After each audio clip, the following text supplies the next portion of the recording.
Welcome back to my YouTube channel. आज हम करेंगे क्लास 11th की अकाउंटेंसी का चैप्टर 22 जिसका नाम है फाइनेंशियल स्टेटमेंट विद एडजस्टमेंट का क्वेश्चन नंबर 8। क्वेश्चन नंबर 8 बच्चों मैं ऑलरेडी नोट कर चुका हूँ। क्वेश्चन नंबर 8 में हमें ट्रायल बैलेंस गिवन है और इसमें आपको trading account, profit and loss account और बैलेंस शीट ही बनानी है।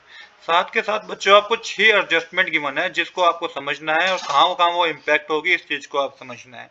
हम पहले एडजस्टमेंट को समझेंगे बच्चों, उसके बाद हम trading account, profit and loss account और बैलेंस शीट बनाएंगे। थोड़ा लेंथी क्वेश्चन है और थोड़ा डिफिकल्ट क्वेश्चन भी है, तो ध्यान से समझिएगा। तो देखिए सबसे पहले एडजस्टमेंट हमें गिवन है कमीशन रिसीव इन एडवांस ₹1000। तो कमीशन रिसीव हो गई है हमें एडवांस में, मतलब कि कमीशन तो हमें रिसीव हो गई है बट अभी तक हमने सर्विस अपनी रेंडर नहीं की है, मतलब सर्विस हमने प्रोवाइड नहीं की है। तो ये जो कमीशन है जो हमें रिसीव हुई है ये करंट ईयर की नहीं है। तो सबसे पहले क्या करना होगा आपको, इसके इफेक्ट को समझिएगा कि इसका अकाउंट्स पे क्या इफेक्ट पड़ेगा, अकाउंट पे क्या इफेक्ट पड़ेगा। तो प्रॉफिट एंड लॉस अकाउंट में क्रेडिट साइड आपको कमीशन गिवन होगी, कमीशन रिसीव हुई होगी, जिसमें से आपको ₹1000 माइनस करने होंगे। पहला इम्पैक्ट तो ये है। दूसरा, बैलेंस शीट में लायबिलिटी साइड आपको क्या करना होगा, ये आपको मेंशन करना होगा कमीशन रिसीव इन एडवांस और ₹1000 को बैलेंस शीट में लायबिलिटी साइड आपको मेंशन करना होगा। तो आई होप कि पहले एडजस्टमेंट में आपको कोई डाउट नहीं होगा कि किस तरीके से हम कर रहे हैं। सेकंड एडजस्टमेंट भी बच्चों मैंने ऑलरेडी नोट कर रखी है।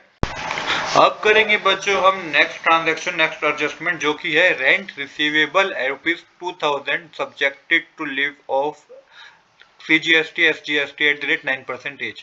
तो देखिए ये एक्योर्ड इनकम है, एक तरीके से आप इसको एसेट कह लीजिए, क्योंकि यहाँ पे रेंट रिसीवेबल है ₹2000, यहाँ पे मेंशन नहीं है रेंट रिसीव।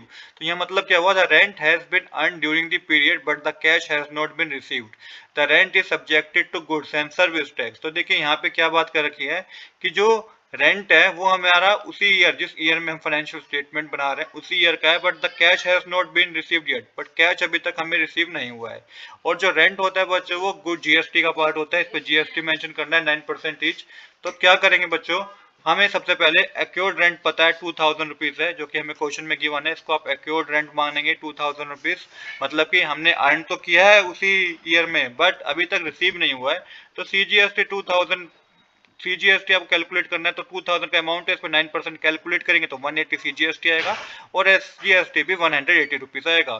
तो जो टोटल रिसीवेबल अमाउंट होगा ना बच्चों हमारा, वो होगा ₹2360 आफ्टर दी जीएसटी। अब इसके इम्पैक्ट को समझिएगा। तो प्रॉफिट एंड लॉस में क्रेडिट साइड बच्चों मेंशन करना है हमें, एक्योर्ड रेंट करके ₹2000 जो आपको गिवन है ये आपको ऐड करना है रेंट रिसीव में। तो क्वेश्चन में ट्रायल बैलेंस में आपको रेंट रिसीव्ड गिवन होगा, जिसमें आपको क्या करना है ₹2000 जो हमारा एक्योर्ड रेंट है ₹2000, इसको क्रेडिट साइड आपको ऐड करना है।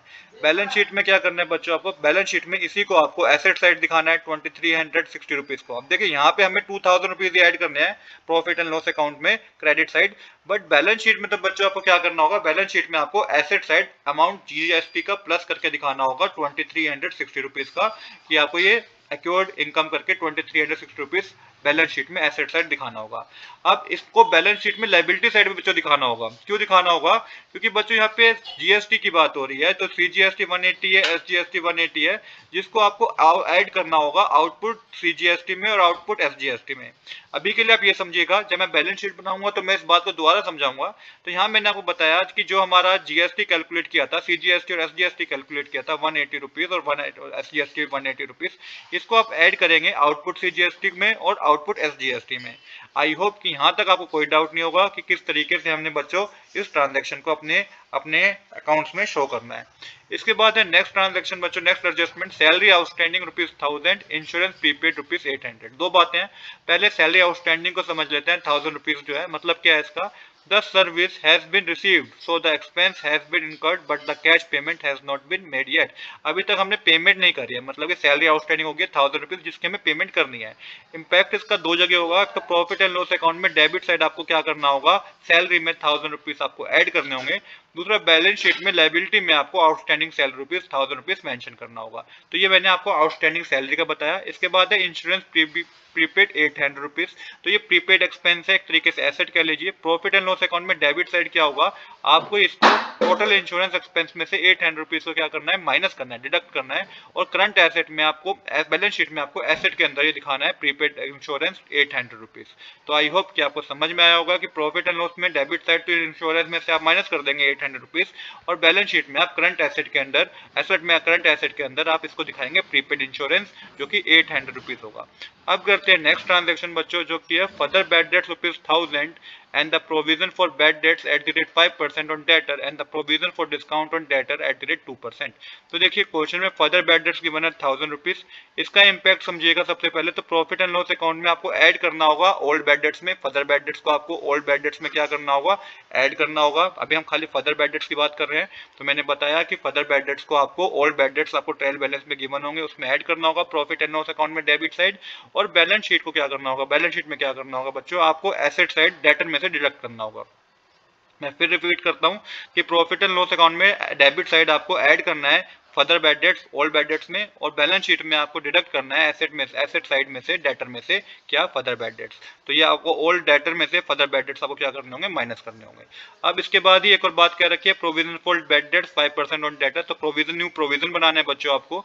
जो आपको डेटर गिवन है ट्रायल बैलेंस में वो 82,000 रुपीज की गिवन है, जिसमें आप क्या करेंगे 1000 रुपीज जो फर्दर बैड डेट्स है ना, आप ये माइनस करेंगे तो 81,000 रुपीज के हमारे न्यू डेटर होंगे।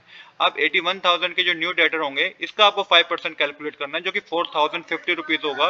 ये बच्चों न्यू प्रोविजन है। न्यू प्रोविजन कितना है, 4050 रुपीज है। आपको प्रॉफिट एंड लॉस अकाउंट में शो करना है डेबिट साइड इसको। अब इसको कहाँ शो करना है, प्रॉफिट एंड लॉस अकाउंट में डेबिट साइड शो करना है। तो न्यू प्रोविजन को आपको क्या करना होगा, जो ओल्ड बैड डेट्स है उसमें तो फर्दर बैड डेट्स ऐड करने हैं, और न्यू प्रोविजन को भी बच्चों ऐड करना है प्रॉफिट एंड लॉस अकाउंट में डेबिट साइड, और माइनस कर देना है आपको ओल्ड प्रोविजन। ये आपको ट्रायल बैलेंस में गिवन होगा। मैं फिर रिपीट करता हूँ बच्चों, न्यू प्रोविजन में आपको न्यू प्रोविजन को ओल्ड बैड डेट जो फर्दर बैड डेट्स में ऐड किए थे आपने, old bad debts plus further bad debts add किए थे अभी प्रीवियसली आपने, तो इसमें आपको न्यू प्रोविजन भी ऐड करना है और माइनस करना है ओल्ड प्रोविजन जो कि आपको ट्रायल बैलेंस में गिवन होगा। तो इस तरीके से आपको उसको प्रॉफिट एंड लॉस अकाउंट में डेबिट साइड शो करना है। बैलेंस शीट में किस तरीके से शो होगा, तो ये इस अमाउंट को भी आपको डेटर में से माइनस करना होगा, जो कि 81,000 के अब डेटर रह गए हमारे पास 81,000 रुपीज के आफ्टर डिडक्टिंग दी फर्दर बैड डेट्स। तो 81,000 के न्यू डेटर है, जिसमें से आपको न्यू प्रोविजन 4050 रुपीज माइनस करना होगा बैलेंस शीट में एसेट साइड। तो आई होप कि इसमें भी आपको कोई डाउट नहीं होगा। अब एक और इसी ट्रांजेक्शन में, इसी एडजस्टमेंट में एक और कंसेप्ट है provision for discount on debtor 2%। तो ये बनाया क्यों जाता है बच्चों, कई बार कोई डेटर अगर जल्दी पेमेंट कर दे, प्रॉम्प्ट पेमेंट कर दे, तो हम उसको ये डिस्काउंट देते हैं। तो देखिए किस तरीके से कैलकुलेट होता है। 81,000 रुपीज जो फर्दर बैड डेट्स माइनस करने के बाद हमारे पास नेट डेटर बचे थे, उसमें से आपको न्यू प्रोविजन 4050 रुपीज माइनस करना होगा। तो ये आपके पास जो डेटर रिमेनिंग रहेंगे वो 76,950 रुपीज के रहेंगे। अब इस 76,950 रुपीज जो कि न्यू प्रोविजन माइनस करने के बाद आए हैं, इस पे 2% कैलकुलेट करेंगे आप, तो ये 1539 रुपीज आएगा, जो कि प्रोविजन फॉर डिस्काउंट होगा। प्रॉफिट एंड लॉस अकाउंट में डेबिट साइड आपको शो करना है simple to provision for discount on debtor लिख के 1539 रुपीज आपको शो करना है। बैलेंस शीट में से बच्चों ये आपको डेटर में से डिडक्ट करना है, डेटर में से क्या करना है, माइनस करना है 1539 रुपीज। तो आई होप कि इस ट्रांजेक्शन में भी, इस एडजस्टमेंट में भी बच्चों आपको कोई डाउट नहीं होगा। इसके बाद करते हैं नेक्स्ट बच्चों। नेक्स्ट हमें गिवन है क्लोजिंग स्टॉक ₹32,000। तो दो जगह इंपैक्ट होगा इसका, एक तो ट्रेडिंग अकाउंट में क्रेडिट साइड आप शो करेंगे बाय क्लोजिंग स्टॉक लिख के, दूसरा बैलेंस शीट में आप एसेट साइड शो करेंगे क्लोजिंग स्टॉक लिख के। आई होप कि ये एडजस्टमेंट भी सिंपल है, इसमें भी आपको कोई डाउट नहीं होगा।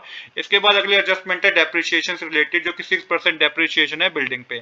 तो ट्रेल बैलेंस में बिल्डिंग का अमाउंट 1,10,000 रुपीज गिवन है, जिसपे 6% आप कैलकुलेट करेंगे डेप्रिसिएशन, तो 6600 रुपीज होगा। अब देखिए इसको सबसे पहले प्रॉफिट एंड लॉस अकाउंट में डेबिट साइड दिखाना है आपको। जो डेप्रिसिएशन आपका आया ना 6600 रुपीज, तो ये टू डेप्रिसिएशन और बिल्डिंग करके आपको डेबिट साइड दिखाना है 6600 रुपीज, और साथ के साथ एसेट में आपको बैलेंस शीट में भी दिखाना है। एसेट में क्या करेंगे आप, बिल्डिंग की जो भी वैल्यू है 1,10,000 रुपीज, उसमें से डेप्रिसिएशन वैल्यू माइनस करेंगे 6600 रुपीज, उसके बाद नेट बुक वैल्यू आप दिखाएंगे। तो इस तरीके से बच्चे सारी एडजस्टमेंट मैंने आपको समझा दी है। अब आई होप कि आपको इन एडजस्टमेंट में कोई डाउट नहीं होगा। अब हम अपने क्वेश्चन की सोल्यूशन की शुरुआत करेंगे, जो कि सबसे पहले हम बनाएंगे अपना ट्रेडिंग अकाउंट। तो देखिए बच्चों, ट्रेडिंग अकाउंट में सबसे पहले क्रेडिट साइड की बात करते हैं। ट्रेडिंग अकाउंट मैंने ऑलरेडी बना रखा है यहाँ पे, देखिए किस तरीके से इसको समझेंगे हम। तो सबसे पहले क्रेडिट साइड की बात कर लेते हैं। क्वेश्चन में आपको सेल्स गिवन है 1,80,000 की, जिसमें से आप लेस करेंगे सेल्स रिटर्न जो कि 3,000 रुपीज का है। नेट सेल 1,77,000 रुपीज की होगी। इसके बाद एडजस्टमेंट गिवन थी, एडजस्टमेंट नंबर 5 में क्लोजिंग स्टॉक की बात हो रखी थी, तो यहाँ पे आपको क्लोजिंग स्टॉक भी मेंशन करना है। Black closing stock credit side आपको 32,000 रुपीज मेंशन करने हैं। अब डेबिट साइड पे चलते हैं। तो डेबिट साइड में सबसे पहले टू ओपनिंग स्टॉक आएगा 50,000 रुपीज। इसके बाद परचेज है 1,75,000 5,000 रुपीज़ की, जिसमें से लेस करेंगे परचेज रिटर्न जो कि 2,000 रुपीज़ की है। ये माइनस करके 1,73,000 रुपीज़ आएगा। इसके बाद एक डायरेक्ट एक्सपेंस दे रखा है जो कि वेजेस है 3,000 रुपीज़, ये भी आपको डेबिट साइड मेंशन करना है। अब टोटल करेंगे तो डेबिट साइड का टोटल ज़्यादा आएगा जो कि 2,26,000 रुपीज़ होगा, जिसमें से आप क्रेडिट साइड का टोटल करके माइनस करेंगे तो ग्रोस लॉस आपके पास आएगा जो कि 17,000 रुपीज़ होगा। तो अब ये ग्रोस लॉस हमारा कैलकुलेट हो गया है। अब इस ग्रोस लॉस को हम ट्रांसफर करेंगे प्रॉफिट एंड लॉस अकाउंट में, क्या किस साइड, डेबिट साइड। तो डेबिट साइड सबसे पहले मेंशन करेंगे टू ग्रोस लॉस और 17,000 रुपीज़ को अमाउंट के कॉलम में मेंशन करेंगे। देन हम क्या करेंगे, हमें डेप्रिसिएशन हमने कैलकुलेट किया था एडजस्टमेंट नंबर 5 में, तो ये भी डेबिट साइड आएगा। टू डेप्रिसिएशन ऑन बिल्डिंग करके एडजस्टमेंट नंबर 6 में जो डेप्रिसिएशन हमारा आया था 6,600 रुपीज़, इसको भी आपको अमाउंट के कॉलम में मेंशन करना है। इसके बाद सैलरी है 8,000 रुपीज़ की, जिसको आपको डेबिट साइड मेंशन करना है। यहाँ पे एडजस्टमेंट रिलेटेड है से एडजस्टमेंट नंबर 3, जिसमें आउटस्टैंडिंग सैलरी हमें गिवन था 1,000 रुपीज़। टोटल अमाउंट आपका 9,000 रुपीज़ डेबिट होगा सैलरी का। फिर इंश्योरेंस गिवन है 3,200 रुपीज़, जिसमें की भी एडजस्टमेंट गिवन थी एडजस्टमेंट नंबर 3, जिसमें लेस करना है हमें प्रीपेड इंश्योरेंस जो कि 800 रुपीज़ का था। यहाँ पे आपका डेबिट साइड 2,400 रुपीज़ आएगा। देन आपको ओल्ड बेड डेट्स गिवन है 2,000 रुपीज़ ट्रायल बैलेंस में, जिसमें आप ऐड करेंगे फ्यू न्यू बेड डेट्स जो कि 1,000 रुपीज़ का है। फिर आप ऐड करेंगे न्यू प्रोविजन 4,050 रुपीज़ जो कि मैं आपको ऑलरेडी कैलकुलेट करा चुका हूँ, और इसमें माइनस करेंगे आप लेस करेंगे ओल्ड प्रोविजन, जो कैलकुलेट करके बच्चों आपके पास 4,550 रुपीज़ आएगा। देन हमने एक और चीज़ कैलकुलेट की थी, provision for discount on debtor भी हमने कैलकुलेट किया था, इसको भी आपको डेबिट साइड मेंशन करना है 1,539 रुपीज़। देन आपको डिस्काउंट अलाउड डेबिट करना है 1,000 रुपीज़ का, रेंट ट्रेड टैक्सेस 4,300 रुपीज़ के, ट्रेड एक्सपेंस 1,500 रुपीज़ का, रिपेयर एंड रिन्यूएबल 1,600 रुपीज़ का, ट्रैवलिंग एक्सपेंस 4,200 रुपीज़ का, पोस्टेज 300 रुपीज़ का, टेलीग्राम एक्सपेंस 200 रुपीज़ का और लीगल फीस 500 रुपीज़ की। ये सब चीज़ आपको डेबिट साइड मेंशन करनी है। क्रेडिट साइड क्या जाएगा बच्चों, क्वेश्चन में आपको कमीशन रिसीव गिवन है 4,000 रुपीज़ की, जिसमें से लेस करेंगे आप एडजस्टमेंट नंबर 1 में जो कमीशन रिसीव होगी थी एडवांस में 1,000 रुपीज़ माइनस करेंगे तो टोटल अमाउंट के कॉलम में 3,000 रुपीज़ जाएगा। इसके बाद देखिए बच्चों, आपको क्या करना है, रेंट रिसीव था हमारे पास 6,000 रुपीज़ का, क्वेश्चन में गिवन था, इसमें आप ऐड करेंगे एक्योर्ड रेंट जो कि हमारा था एडजस्टमेंट नंबर 2 में 2,000 रुपीज़, ये आप ऐड करेंगे तो टोटल 8,000 रुपीज़ का आपको अमाउंट मेंशन करना होगा, क्योंकि ये हमारे को एडजस्टमेंट नंबर 2 में 2,000 रुपीज़ की बनते, तो 2,000 रुपीज़ ही आपको मेंशन करना है। फिर डिस्काउंट रिसीव आपको क्वेश्चन में गिवन है 500 रुपीज़ का। इसके बाद डेबिट साइड का टोटल करेंगे तो 54,689 आएगा, जिसमें से क्रेडिट साइड का टोटल करके माइनस करेंगे तो नेट लॉस आएगा बच्चों 43,189 रुपीज़ का। तो यहाँ पे हमारा प्रॉफिट एंड लॉस अकाउंट बच्चों कंप्लीट हो गया है। अब हम बनाएंगे बैलेंस शीट। तो बैलेंस शीट किस तरीके से बनाएंगे आइए समझते हैं। शुरुआत करेंगे एसेट साइड से। तो बिल्डिंग 1,10,000 रुपीज़ की गिवन है, जिसमें से लेस करेंगे डेप्रिसिएशन जो कि एडजस्टमेंट नंबर 6 में गिवन है अमित का 6,600 रुपीज़ का। तो नेट जो बिल्डिंग की वैल्यू होगी बुक वैल्यू 1,03,400 रुपीज़ होगी। इसके बाद फिक्सचर एंड फिटिंग गिवन है 20,000 रुपीज़ का। देन क्लोजिंग स्टॉक गिवन है एडजस्टमेंट नंबर 5 में 32,000 रुपीज़ का। फिर प्रीपेड इंश्योरेंस एडजस्टमेंट नंबर 3 में गिवन था 800 रुपीज़ का, इसको भी डेबिट साइड मेंशन करेंगे। फिर बिल रिसीवेबल गिवन है 50,000 रुपीज़ का। डेटर गिवन है 82,000 रुपीज़ के, जिसमें से लेस करेंगे फर्दर बैड डेट्स जो कि एडजस्टमेंट में गिवन थे 1,000 रुपीज़, लेस करेंगे न्यू प्रोविजन जो कि 4,050 रुपीज़ हमारा एडजस्टमेंट में हमने कैलकुलेट किया था, और देन हम लेस करेंगे provision for discount on debtor जो कि 1,539 रुपीज़ था। ये जो माइनस करके आपके पास आएगा वो 75,411 रुपीज़ आएगा। देन हमारे पास एक एक्योर्ड रेंट गिवन था, जो कि आपको एक्योर्ड रेंट हमने पता किया था एडजस्टमेंट 3 में, जो कि जिसपे हमने CGST और SGST कैलकुलेट किया था, तो टोटल अमाउंट आया था 2,360 रुपीज़ का। तो ये हमने एसेट साइड मेंशन कर दिया। अब लायबिलिटी साइड क्या मेंशन करेंगे, कैपिटल 2,90,000 रुपीज़ की गिवन है हमें, इसमें माइनस करेंगे लेस करेंगे आप नेट लॉस जो कि 43,189 रुपीज़ का है, जो कि अभी आपने प्रॉफिट एंड लॉस अकाउंट से पता किया है, जो कि हमारा नेट लॉस था 43,189 रुपीज़ का। फिर लेस करेंगे आप ड्राइंग जो कि आपको ट्रायल बैलेंस में गिवन है 32,000 रुपीज़ की, जो कि 2,14,811 आपको माइनस करने पर आएगा जब आप दोनों चीज़ों को माइनस कर देंगे कैपिटल में से। देन आपको बिल्स पेबल गिवन है 22,000 के। आउटस्टैंडिंग सैलरी एडजस्टमेंट नंबर 3 में गिवन थी 1,000 रुपीज़ की।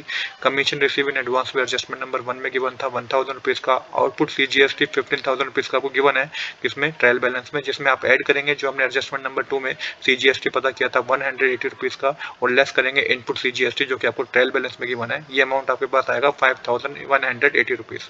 देन आउटपुट SGST 15,000 रुपीज़ का गिवन है आपको, इसमें आप ऐड करेंगे जो आपने एडजस्टमेंट में कैलकुलेट किया था 180 रुपीज़ SGST का, और लेस करेंगे इनपुट SGST जो कि 10,000 रुपीज़ है।